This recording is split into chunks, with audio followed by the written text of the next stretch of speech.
오늘 저는 하나님이 통치하신다, 하나님이 다스린다, 이런 제목으로 말씀을 전하려고 합니다. 시편 93편부터 99편까지는 하나님이 통치하는 것에 대한 찬양의 시의 내용이 기록이 되었습니다. 그래서 이 시들은 앞부분에 여호와께서 다스리시나니, 여호와께서 다스리시나니, 이런 출발 말씀이 이렇게 전해져 있습니다. 여러분 한번 생각해 보세요. 이 땅에 온 천하의 만물을 누가 다스리죠? 누가 다스려요? 제목을 가르쳐 줬으니까 하나님이 다스리신다. 맞습니다. 여호와 하나님께서 통치하십니다. 그런데 하나님이 이 세상을 다 다스리신 것을 우리들이 인정하는가?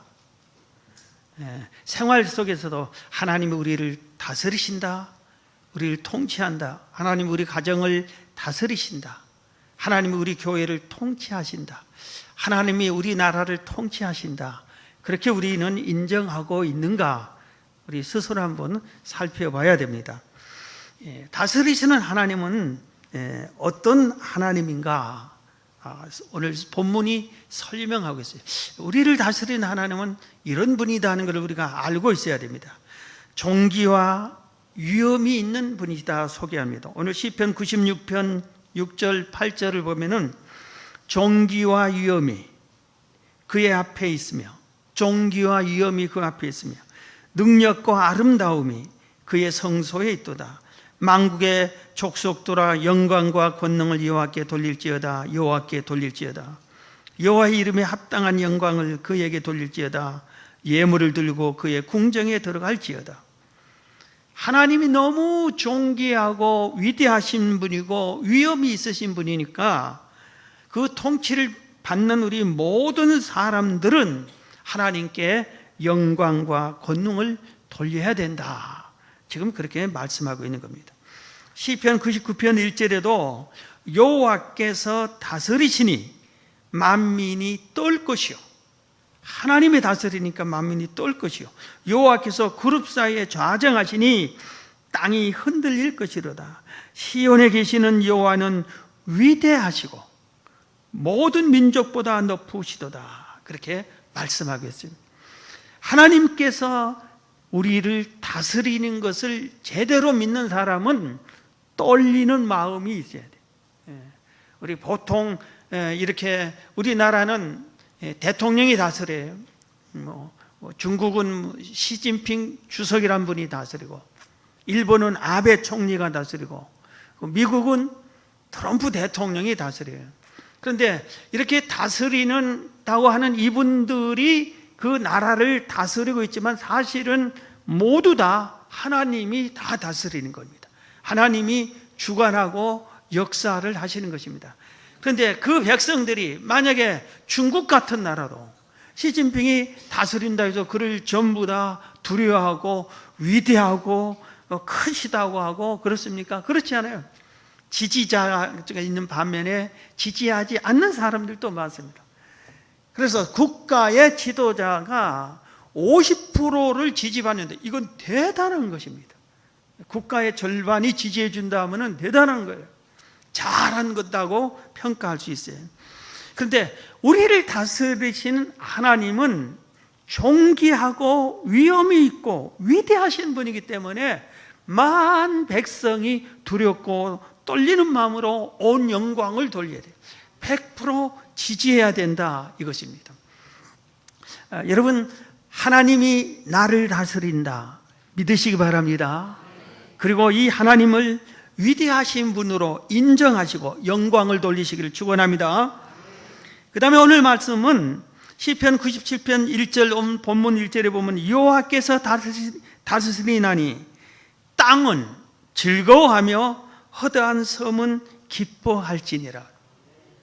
하나님이 우리를 다스리니까 다스림을 받는 우리가 즐거워하고 기뻐하라, 이겁니다. 독재자가 나라를 다스린 나라는 국민이 두려워합니다. 불안해합니다. 무슨 일이 언제 일어날지 몰라. 내가 언제 붙잡혀 갈지 모릅니다. 어느 주일학교 교사가 동화를 해줬어요. 그리고 이런 동화책도 있어요. 온 지구상을 지금 사람이 다스리잖아요. 그런데 그 동화책에는 맹수가 다스리는 겁니다. 아주 무서운 호랑이가 다스려요. 그러니까 사람은 물론 모든 짐승들이 불안해하고 부들부들 떠는 거예요. 만약에 진짜 이 세상을 맹수가 다스린다 또는 악마가 다스린다 한다면 얼마나 우리가 불안하고 두렵겠어요. 그런데 누가 다스려요? 하나님이 다스려요. 할렐루야. 하나님이 다스려요. 그러니까 우리는 기쁘고 즐거워요. 왜? 그 하나님은 좋으신 분인 것을 우리가 알기 때문에. 위대하신 분이니까. 실수하지 않으신 분이니까. 그렇기 때문에 우리는 하나님이 우리를 다스리는 것에 대해 기쁘고 즐거운 마음이 있어요. 그래서 하나님이 나를 다스린다는 것이 믿으면 믿어질수록 더 깊게 믿는 사람이 마음의 평강을 얻습니다. 그리고 기쁘고 즐겁게 인생을 살아갑니다. 하나님이 다스린다는 것을 전혀 믿지 않기 때문에 사람들이 근심, 걱정하고 두려움에 빠지고 무서워하고 그러는 겁니다. 여러분, 하나님이 여러분을 다스려요. 그러므로 마음의 평강을 누리시기를 바랍니다. 이 하나님은 그런데 어떻게 다스리냐면은 오늘 본문 2절 시편 97편 2절에 보면은 구름과 흑암이 그를 들렀고 의와 공평이 그의 보좌의 기초로다 그랬죠. 의롭게 공평하게 다스려. 기울이지 않아요. 잘못 재판하지를 않습니다. 최근에 우리나라에 수십 년 전에 재판을 잘못해가지고 억울하게 감옥살이하고 아주 벌금을 내고 고생을 많이 한 사람들이 수십 년 후에 다시 재판을 받아서 누명을 다 벗은 사람들이 있어요. 그래서 우리나라에 뭐 검찰총장이니 경찰총장이니 뭐 대법원장이니 이런 사람들이 또 국회의장이니 이런 사람들이 과거에 우리가 잘못했습니다 하고 잘못했습니다 했는데 정작 그 재판을 했던 사람들 중에서 일부는 숨어 다녀요. 그리고 또 죄를 뒤집어 씌웠던 검사, 재판장 이런 사람들은 도망 다녀요. 그리고 또 이렇게 흘리기를 잘못한 재판한 게 아니다 이런 얘기를 하는 사람들이 있어요. 우리 인간은 약하기 때문에 잘못 재판받으면 억울하게 당할 수밖에 없어요. 그러나 하나님의 재판은, 하나님이 다스리고 통치하는 것은 의롭고 공평하시요. 그리고 성경에 보면 96편 13절에 보면 진실하게 다스린다 그러죠. 그래서 한 사람도 억울한 사람이 없어요. 한 사람도 잘못 재판을 받을 수가 없어요. 의롭고 공의롭게. 욥기 8장 3절에도 하나님이 어찌 정의를 굽게 하시겠으며 전능하신 이가 어찌 공의를 굽게 하시겠는가. 하나님은, 전능하신 하나님은 정의와 공의롭지 1.1획도 정의롭지 못한 점이 없다 이겁니다. 여러분, 하나님은 공의롭습니다. 믿으시기를 바랍니다. 그런데 이 하나님은 우리를 다스리는데 언제까지 다스리느냐? 언제까지? 이 땅의 통치자들은 다 기한이 있어요. 우리나라 대통령은 5년만 딱 하게 돼 있어요. 다른 나라도 다 기한이 있어요. 아무리 독재자라도 결국은 그 기한이 있어요. 그리고 계속 하려고 하다 보면은 나중에 그 백성들이 그를 쫓아내는 경우를 우리는 종종 볼 수 있어요. 그런데 성경 15장 출애굽기 15장 18절에 보면 여호와께서 영원 무궁하도록 다스리시도다 그랬어요. 영원 무궁하도록 다스려. 하나님은 우리를 영원히 다스려요. 우리를 공의롭게 의롭게 다스리는 하나님, 종기와 이엄이 있는 하나님, 이 하나님이 우리를 계속 다스려 주시기를 원하는데 이 하나님이 기한을 정하고 다음 넘기는 것이 아니라 하나님께서 영원히 다스립니다. 우리가 이 땅에 있는 동안만 다스리는 게 아니라 우리가 천국에 가도 천국에서도 영원히 다스리십니다. 할렐루야. 예. 그래서 우리는 이 하나님께 감사하는 겁니다. 자, 그런데 하나님이 우리를 이렇게 통치하고 다스리시는데 하나님이 직접 다스리는 것이 아니라 사람을 통하여 다스립니다. 오늘 하나님의 통치시라고 하는 99편, 시편 99편에도 1절에 보면 여호와께서 다스리나니 만민이 떨 것이요 이렇게 한 다음에 6절에 가면은 그의 제사장들 중에는 모세와 아론이 있고 그의 이름을 부르는 자 중에는 사무엘이 있도다 그렇게 말했습니다. 하나님께서 이렇게 다스리는 것을 직접 다스리는 게 아니라 천지를 창조한 이후부터 사람을 통해서 다스렸어요. 그래서 에덴 동산에서는 아담에게 다스리게 했어요. 만물을 다스려라. 그리고 모든 짐승들의 이름을 네가 직접 지어라. 그래서 모든 짐승의 이름이 아담이 지어줬고 아담이 그들을 다스리게 했어요. 하나님이 사람에게 다스리게 하고 사람 중에 아담에게 다스리게 했어요. 오늘 본문에 말한 것처럼 이스라엘 백성이 애굽에서 노예 생활할 때 하나님이 광야에서 목동이었던 모세를 불려서 그들을 해방시킵니다. 그러면서 광야 40년 동안을 모세에게 다스리게 했어요. 그래서 모세가 이스라엘 백성을 40년간 잘 다스립니다. 그 다음에 하나님께서 이제 가나안 땅을 정복하고 그 땅을 지파별로 분배하는 일을 하는 그 기간 동안에는 하나님이 모세의 후계자인 요수아에게 다스리게 했어요. 그래서 요수아가 하루아침에 모세가 죽은 후에 새로운 지도자로 급부상합니다. 그리고 이 이스라엘 백성들을 잘 다스립니다. 그 후에는 하나님께서 사사들을 통해서 다스리게 했어요. 사사를 세웠어요. 그 중에는 드보라 같은 여자 사사도 있어요. 그 후에 나중에 백성들이 우리에게 왕을 세워서 우리를 다스리게 해주셔서 하니까 하나님께서 사무엘 선지자를 통해서 사울 왕을 세워서 다스리게 하고 다윗을 기름 부은 왕을 세워서 다윗을 통해서 이스라엘을 다스리게 했습니다. 그래서 사람을 통해서 다스립니다. 그러므로 우리가 여기서 깨달을 것은 우리도 이 시대에 하나님께 귀하게 쓰임받는 일꾼이 되어야 됩니다. 할렐루야. 우리도 쓰임받아야 돼요. 자, 그 다음에 사람이 하나님께 쓰임받은 리더에게는 우리들이 순종하고 그 일에 협력할 줄을 알아야 돼요. 여러분, 각 기관 회장들이 원래 한다고 모이자 하면 모여줘야 돼요. 네가 지킨 뭔데 우리를 불러. 그러지 마세요. 하나님께서 세운 지도자예요. 리더예요. 아니, 우리가 세웠는데 하나님이 회원들의 마음을 감동시켜서 이번엔 누구를 세웁시다 이렇게 하는 거예요. 예. 물론 아주 인간의 생각으로 가득 찬 사람은 하나님의 뜻도 기도해보지도 않고 묵상도 않고 그냥 자기가 고집부려서 누구를 세웠다든지 내가 하겠다고 막 물리치고 내가 나서 이런 경우도 있겠지만 하나님이 세운 지도자를 우리는 순종하고 그 리더에 따르고 협력해 줄 줄을 알아야 됩니다. 자, 우리를 누가 다스린다고요? 여호와 하나님이. 이분은 어떤 분이에요? 위대하신 분이에요. 존귀하신 분이에요. 위엄이 높으신 분이에요. 그렇기 때문에 우리는 그분이 통치하니까 기쁘고 즐거워해야 돼요. 이분은 우리를 통치하고 다스릴 때 의와 공평과 진실로 다스려요. 그리고 잠깐 다스리고 사라져버린 게 아니라 영원히 다스려요. 이 땅에서뿐만 아니라 내세에서도 영원히 다스려요. 그런데 누구를 통해서? 사람을 통해서 다스려요. 여러분, 하나님의 통치 받은 것에 감사하는 여러분 되기를 주의 이름으로 축원합니다.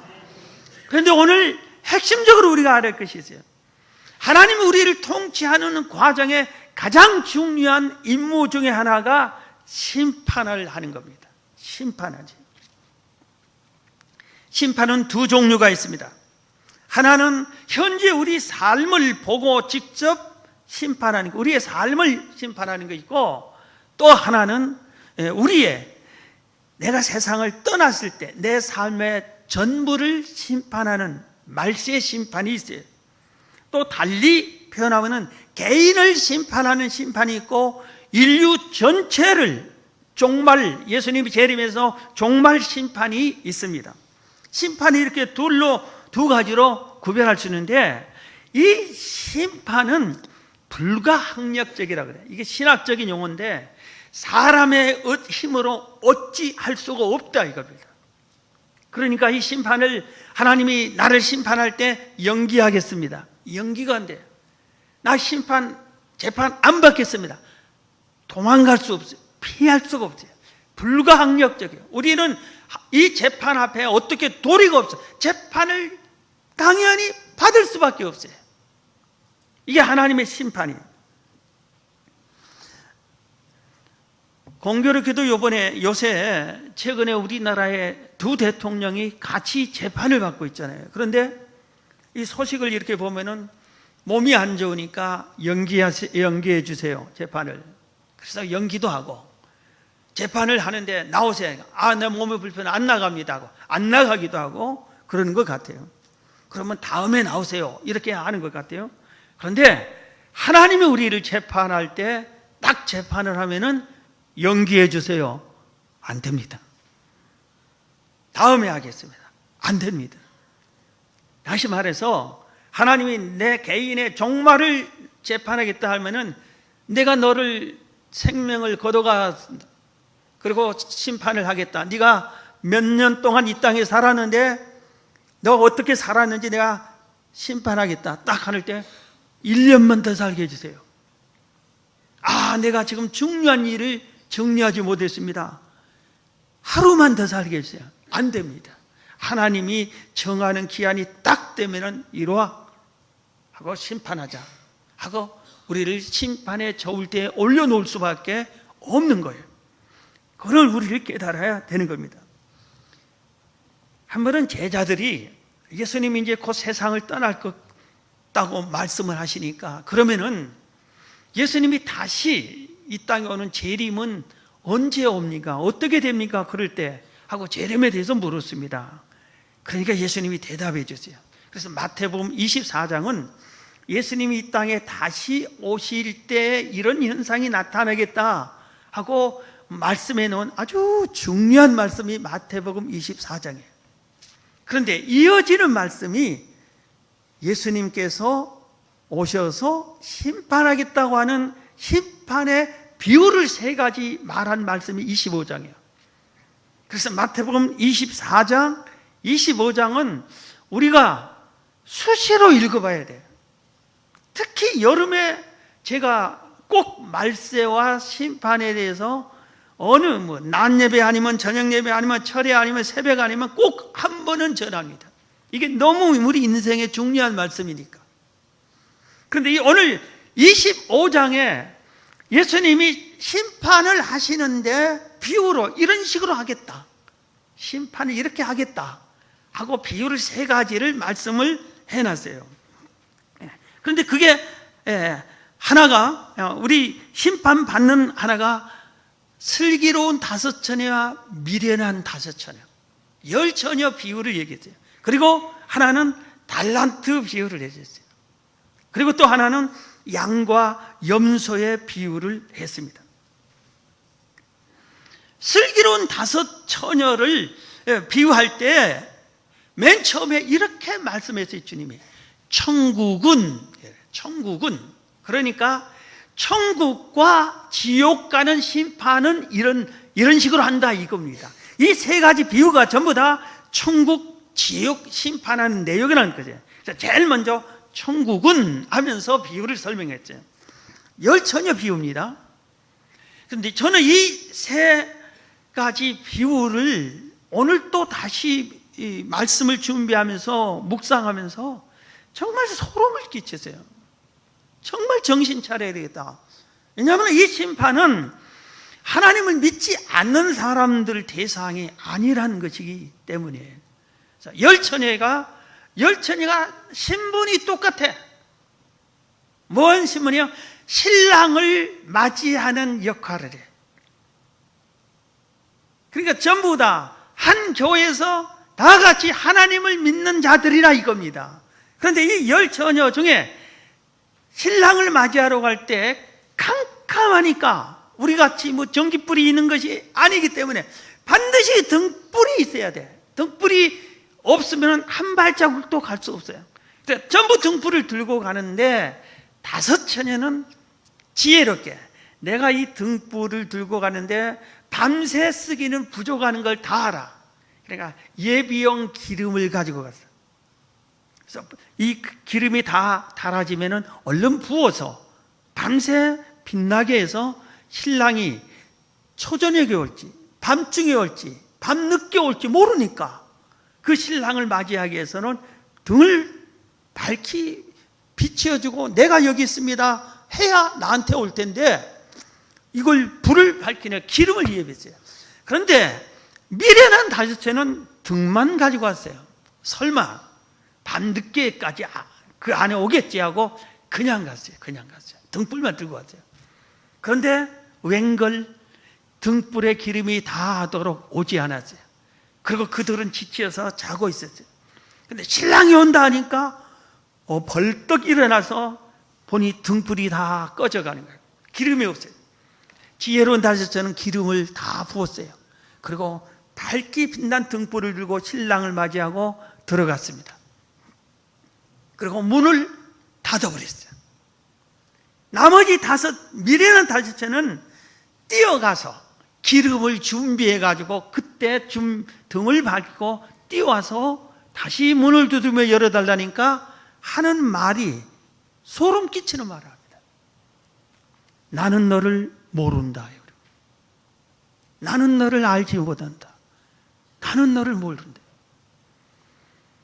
우리가 하나님 주여 주여 예배를 많이 들었는데 천국 지옥 심판을 받을 때 하나님이 딱 앞에 서서 주님이 딱 앞에 서서 나는 너를 모른다 할 수가 있다 이거예요. 어떤 사람이 나는 너를 모른다 이런 일을 당할까? 기름을 준비하지 않은 사람. 이것은 그래서 성경에 근신하라, 깨어있어라, 준비하라 많이 해요. 우리는 이 세상에서 준비할 것 잘합니다. 직장 출근 준비 잘합니다. 여러분 직장 지각하세요? 다 지각 안 해요. 준비 잘해요. 식사 준비 잘해서 잘 먹습니다. 여름에는 여름옷 준비해서 여름옷 다 입어요. 애들 공부하는 거 시험 칠 기간에 시험 준비 다 합니다. 이 땅에서 우리는 준비 잘해요. 그런데 정작 가장 중요한 주님 맞을 준비, 천국 갈 준비, 좀 심하게 말해서 죽을 준비는 하지 않습니다. 여러분 오늘 죽을 준비 지난주에 한 게 뭐 있어요? 예수님 맞을 준비한 게 뭐 있어요? 내세로 갈 준비 뭐 있어요? 우리는 이사 갈 준비 잘하잖아요.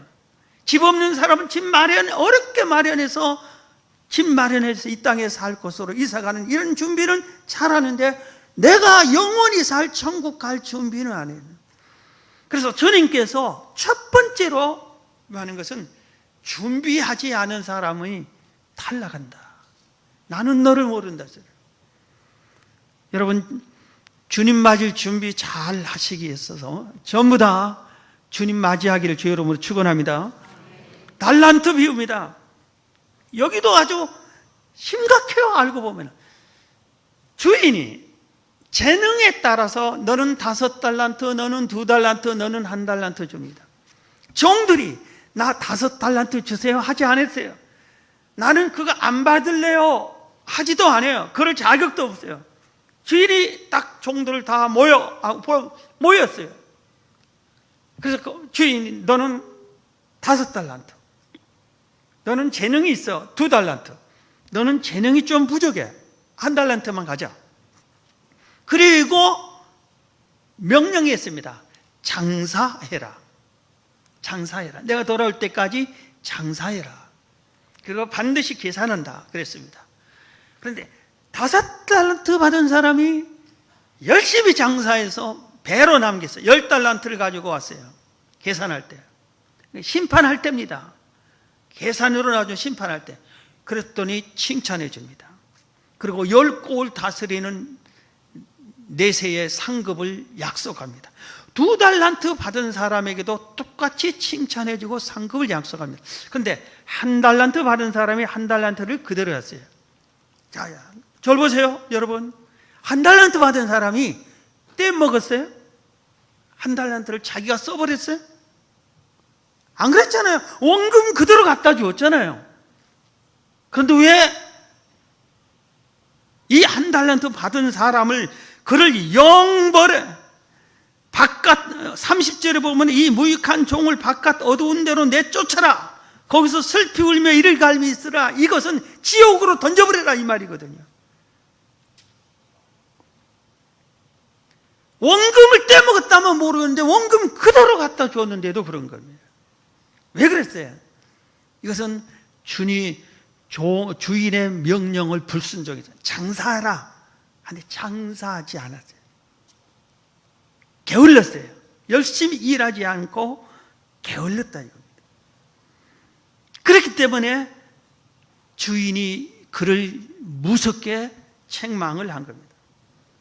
여러분, 우리에게도 직분을 주셨어요. 여러분, 누가 직분 달라고 하는데도 집사 직분도 줘요. 목자 직분도 줘요. 교사 직분도 줘요. 성가대 직분도 줘요. 장로 직분도 줘요. 기관 회장의 직분도 줘요. 같이. 오늘 목자를 예로 들어봅시다. 목자 직분을 주었는데 누가 날 목자 시키라고 했나? 하기 싫은데 안 할 거야. 여러분, 그럴 수 없습니다. 목장 예배도 안 해. 목원이 어디 아픈데 가보지도 않아. 목원이 기도 제목이 있는지도 몰라. 결석했는지도 몰라. 믿음이 병들었는지도 몰라. 그러면 그 목자가 어떻게 된 거예요? 너는 왜 목자가 왜 이게 뭐냐? 왜 목장 모임도 갖지 않느냐? 너희 목원들은 어디서 뭘 하고 있느냐? 너는 지금 뭐 하고 있느냐? 원금 여기 있습니다. 목원 5명으로 출발했어요. 5명 이대로 있습니다. 통하지가 않는 거예요. 주님이 통하지가 않는 거예요. 게으르는 사람 통하지가 않는 거예요. 여러분, 하나님이 나에게 주신 달란트가 뭔가를 생각하세요. 오히려 어떤 사람은 그 달란트를 가지고 잘못된 데 사용할 수도 있어요. 여러분, 5달란트 받은 사람이 2달란트 받은 사람들이 배로 남긴 것처럼 여러분들이 열심히 충성하시고 봉사하시어서 열매를 맺기를 주의 이름으로 축원합니다. 양과 염소의 비유가 있어요. 마지막 3번째는 양과 염소의 비유였어요. 그때 임금이 딱 재판할 때 임금으로 표현했어요. 여러분, 이 세상에서 가장 무서운 재판장이 누구예요? 임금이잖아요. 그러니까 예수님께서 여기는 임금으로 표현했어요. 그 임금이 하나님이고 예수님이에요. 만왕의 왕이신 주님이시요. 주님이, 하나님이 심판을 할 때 온 인류의 사람들을 모았어요. 그리고 오른쪽으로 왼쪽으로 이렇게 갈라놨어요. 그러면서 양과 염소를 가르듯이 갈랐다고 그랬어요. 여러분, 양과 염소를 보세요. 여기서도 소름 끼치게 무서워. 무섭다는 것이야 정신 차려야 돼요. 여러분, 양과 염소를 보면 뒤에서 보면은 똑같습니다. 양과 염소는 똑같아요. 옆에서 봐도 똑같습니다. 그런데 앞에서 보면은 염소는 뿔이 있습니다. 앞에서 보면 달라. 뒤에서 보면 같고 옆에서 보도 같는데 앞에 보면 뿔이 있어가지고 이 뿔로 사람을 해치고 옆에 동료를 해치고 찌르고 막 무섭게 대하고 그래요. 해치는 사람이었어요. 공동체를 해치는 사람이었어요. 그래서 염소 무리를 이쪽으로, 양의 무리를 이쪽으로 했어요. 그러면서 이렇게 말을 했어요. 우리가 볼 때 여기서 아주 정신 차려요.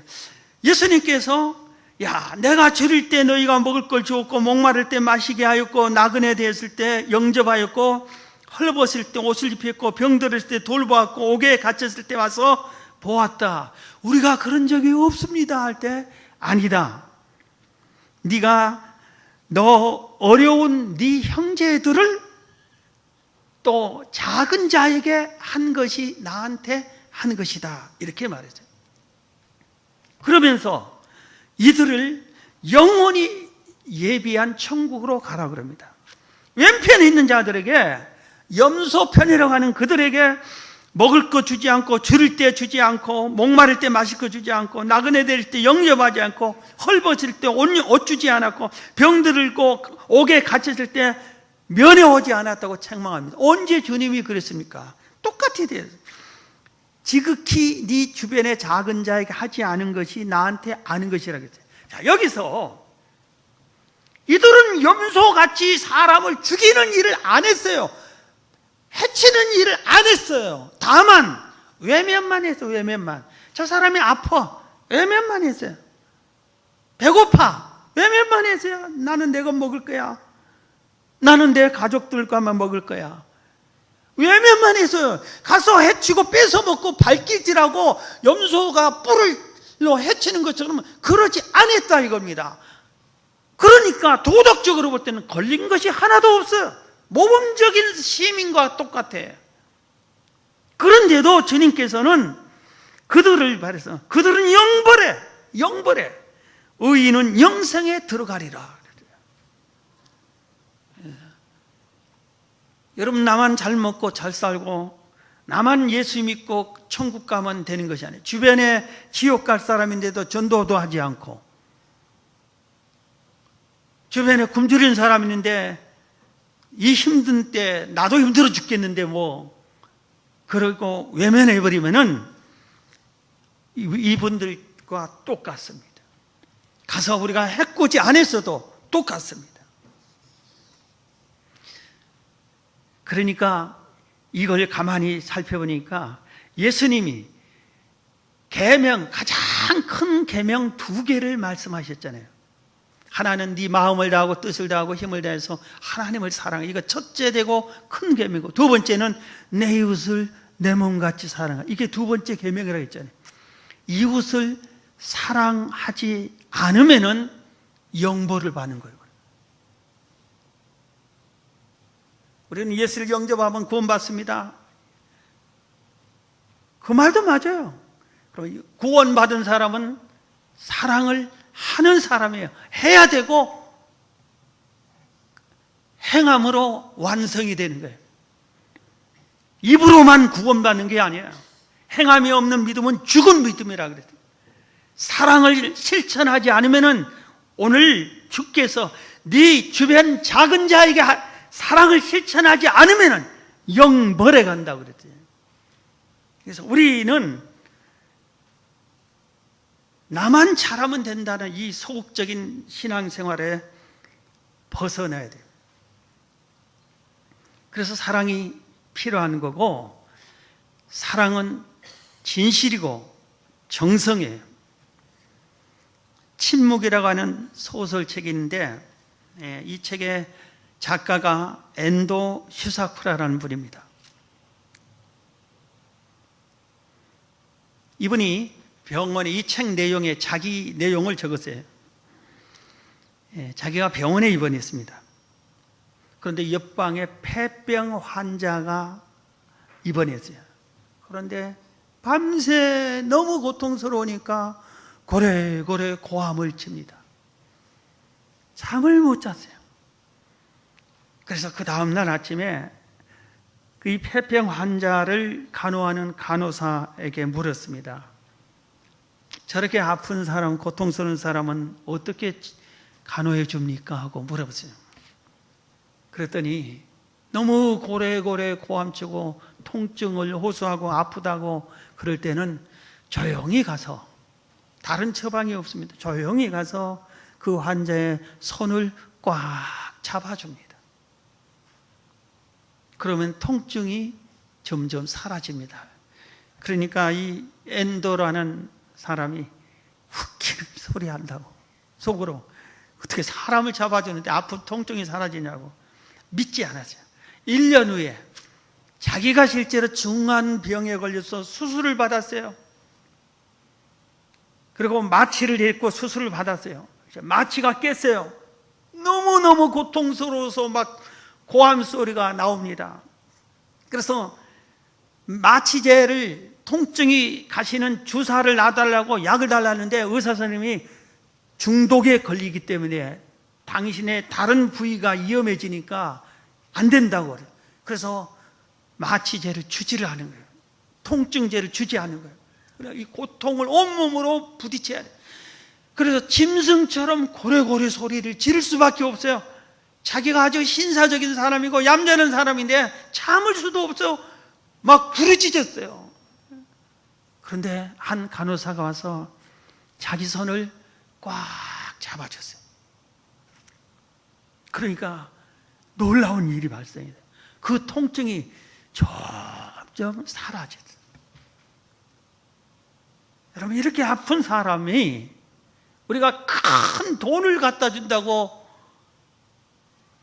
그냥 가서 마음만 전해줘도 돼. 힘내시라고, 고통을 잘 견디시라고, 우리가 진실된 마음만 전해줘도 돼요. 저도 그런 경험했어요. 어떨 때 막 주일날 밤에 되면은 지치고 막 쓰러져요. 그래가지고 제 아내더러 좀 주물러 달라고. 그런데 제 아내는 손에 힘이 없어요. 그래서 주무르는데 힘이 없는데 피로가 가세요. 그런데 어떨 때는 자기도 죽겠다고, 그냥 꼭 또 주물러라 가냐고 한데 아무리 주물러 봐야 효과가 없어요. 그래서 그만두라고. 근데 전심으로 사랑하는 마음으로 하지 않을 때는 전달이 안 돼요. 그런데 힘이 없어도, 만져만 줘도 진심으로 수고했다, 힘들었다 이렇게 해주면은 그 피로가 가셔요. 여러분, 우리 주변에 우리의 사랑이 필요한 사람들이 너무 많습니다.